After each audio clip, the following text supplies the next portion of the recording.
Oke, selamat datang di dalam segmen pensiun gitu kan. Tapi saya yakin di sini kalian semua mau pensiun. Kalau saya sih tidak, ya. Nah, makna dari pensiun ini teman-teman kita harus ketahui dulu, ya. Banyak orang yang kira-kira businessman mereka rata-rata bilang kalau ya aku mau forever have my own business gitu ya. Tapi mungkin ada dari kita beberapa yang memang kita udah ya capek lah dengan yang namanya corporate gitu kan. Kita mau pensiun.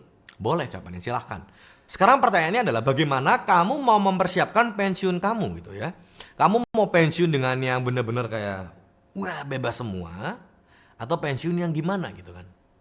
Kalau kamu lihat di level yang tadi ternak uang yang ada 6 ya, itu di segmen terakhir ada yang namanya financial freedom gitu ya, udah mulai sultan gitu ya, udah makmur dan sultan. Sekarang pertanyaannya gini, setiap orang mereka ingin pensiunnya itu berbeda-beda ya. Ada yang ingin pensiun di Hawaii, ada yang ingin pensiun di Bali, ada yang ingin pensiun tanpa memikirkan kerjaan lagi. Tapi gimana untuk mempersiapkannya? Kalau misalkan dana daruratmu aja belum siap, kalau misalkan aja insurance yang datang ke kamu aja itu sangat minimal, gimana dengan investasi yang sudah ada? Ingat ya, kita tuh minimal teman-teman ya.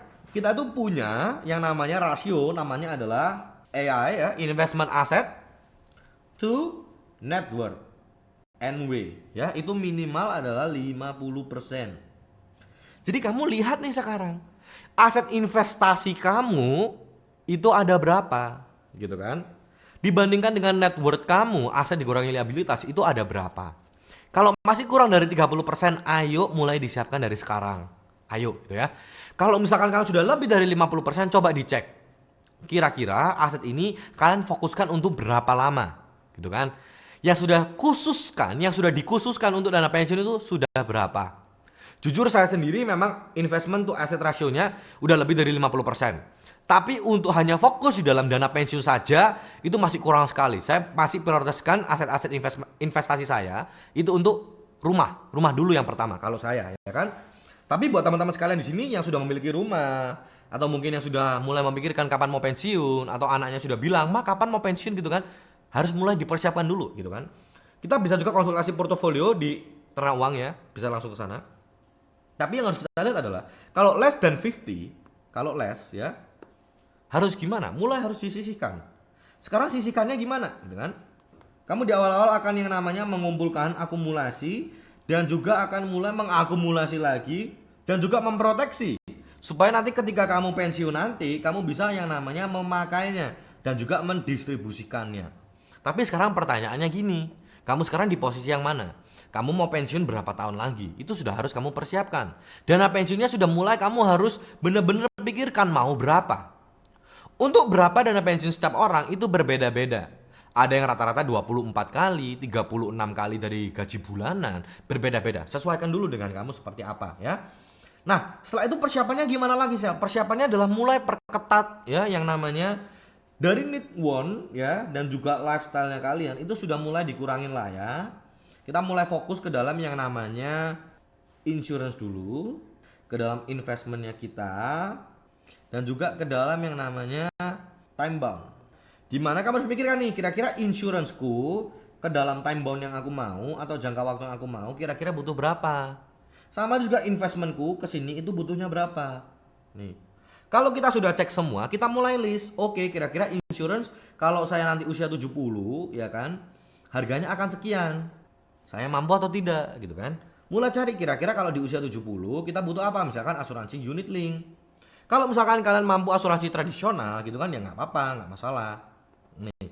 Tapi kalau misalkan mau di unit link ya ambil dulu. Nah sekarang pertanyaannya kalau di usia 70 lagi nih, aku butuh asuransi jiwa berapa? Nih jiwa ya.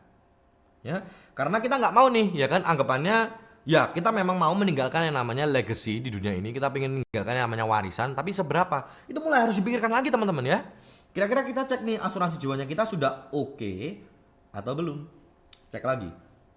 Mulai direncanakan dengan financial planner-nya kalian. Selanjutnya cek lagi nih yang namanya investment. Nih. Investmentnya kalian. Investmentnya kalian sendiri sekarang sudah berapa? Let's say kita bilang, "Sal, aku sudah 50%." Good. Ya. Let's say aku sudah 50%. Sekarang pembagiannya di mana? Oh, ternyata dari 50% kita anggap aja ada 100 juta. Ya. Ada 100 juta. Dari 100 juta ternyata gitu kan 50%-nya itu ada di Dana darurat, ya jangan saudara-saudara ya. Dana darurat itu di aset liquid, kita tidak akan masukkan di sini. Let's say kita bilang aja di dalam reksadana pasar uang, RDPU. Jangan juga. Kenapa? Karena susah untuk berkembang, gitu kan. Kita mulai alokasikan yang lebih baik lagi. Di mana gitu misalkan di RDPT. Atau misalkan kita alokasikan lagi ke saham. Ini kan. Properti, bisnis, nih. Pokoknya aset-aset ya yang bisa menambah aset ya, yang bisa menambah cash flow kita. Very very important. Kalau misalkan hanya untuk memaintain saja, jawabannya juga jangan. Harus mulai dipikirkan yang harus di-maintain berapa, at least gitu kan ya. Yang harus dikembangkan berapa untuk menambah cash flow. Jadi itu ya, aku punya 2 saran buat kamu yang mau pensiun. Yang pertama adalah insurance-mu harus disiapkan. Yang kedua adalah investment ratio-mu juga harus dibenarkan. Kalau misalkan investment ratio-nya sudah dibenarkan, mulai dicari alokasinya sesuai bagaimana. Terus bagaimana juga dengan asuransi jiwa dan lain-lain. Itu perlu banget untuk kamu siapkan. Karena kita itu maunya ya kan. Aku yakin juga lah, semua dari kita mau untuk pensiun dengan aset yang masih berjalan, dengan cash flow yang masih memberikan kita hasil. Bukan hanya uang pensiun dari kantor saja gitu. Udah ini uang pensiun buat kamu, udah kamu pensiun. Baru nanti kita akan pakai dari sana. Yang terjadi adalah ya pasti akan habis dalam waktu yang cepat gitu loh. Jadi jangan sampai kita pensiun hanya mengharapkan namanya uang pensiun saja teman-teman ya. Tapi harapkan juga ketika kita pensiun, kita punya tambahan ya kan dari yang tadi uang pensiunnya kita, sama kita punya nih yang namanya aset yang sudah kita siapkan. Jangan ngambil yang namanya asuransi ketika kita mau pensiun, udah mahal banget gitu ya. Udah kayak besar sekali, dan kalau kita sudah kena resiko duluan akan susah sekali teman-teman ya. Jadi make sure kamu yang ada di sini mulai diplanningkan dari sekarang. Itu dulu untuk persiapan pensiun, dan kita akan ngomong ke kamu yang misalkan kamu lagi wira swasta, bikin bisnis, you have your own business, kamu lagi freelancing, harus gimana sih untuk ngatur duitnya.